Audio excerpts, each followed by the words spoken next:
Diego Maradona could juggle with anything he chose to. Before a friendly game of World Stars, World Cup '82 topscorer Gary Linneker once sat in the dressing room with him. Sitting on a bench, the Argentinian was juggling effortlessly with a ball of rolled up socks. Linneker, Michel Platini and other world stars watched in admiration. Then Maradona took a ball and juggled with it out of the dressing room to the center circle of Wembley, where the world stars had come together to play a friendly game. He shot the ball up as far as he could and stood waiting with his arms folded for it to come back. And then again, bang, the ball goes up. And again, bang. Maradona shoots the ball to the clouds 13 times. Bam, wait. Bam, wait. In between, he doesn't have to take more than 3 steps to send the ball sky high again. We tried it all the next training, says Linneker. We didn't manage more than 3 times, and we all had to run to hit the ball again.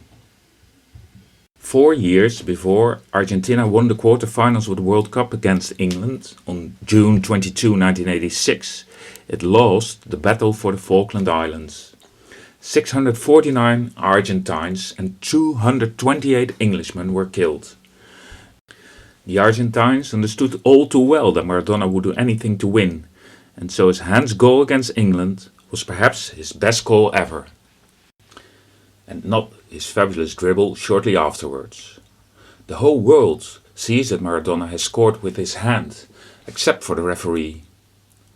Maradona jubilantly walks to his fellow players and shouts, "Shut up and keep cheering." Maradona's curly growth varies in size over the years, but often his hair is like he's wearing a black cape, hiding his eyes in a shadow. It is a place where he can still somewhat hide from the light of the cameras. Off the field, Maradona was harassed all his life by journalists and cameras. And inside the field, no one was ever willing to give him space either.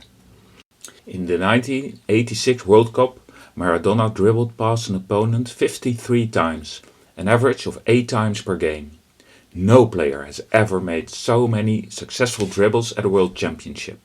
In their unsuccessful efforts to contain him, opponents committed 152 fouls against him during the 4 World Championships he competed in.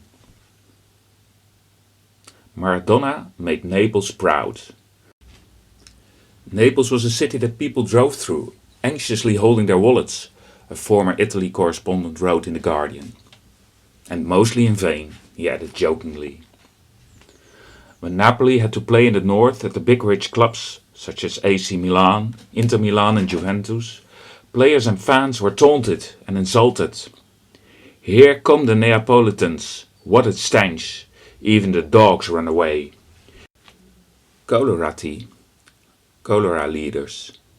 Terremotati, earthquake losers. As a child of the slums, Maradona can empathize with the hatred of the rich.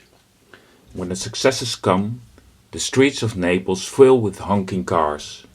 In it, flag-waving Neapolitans with Maradona wigs went crazy. "This is the best moment of my life," Maradona told a reporter after he held up the first Scudetto, the trophy for the Italian national championship. "But what about the 1986 World Championship?" the reporter asks. "That cup was not won at the heart of my own country," Maradona complains. "That opportunity has been taken away from me in 1987. Coach Carlos Menotti did not select him for this tournament because he felt that Maradona at 17 was too young to handle the pressure." Winning the Scudetto with Maradona in 1987 and again in 1990, the hardcore Napoli fans from now on can respond to the discriminatory chants with sunnier answers. "Mummy, why does my heart beat so fast? Because I've seen Maradona and I'm in love."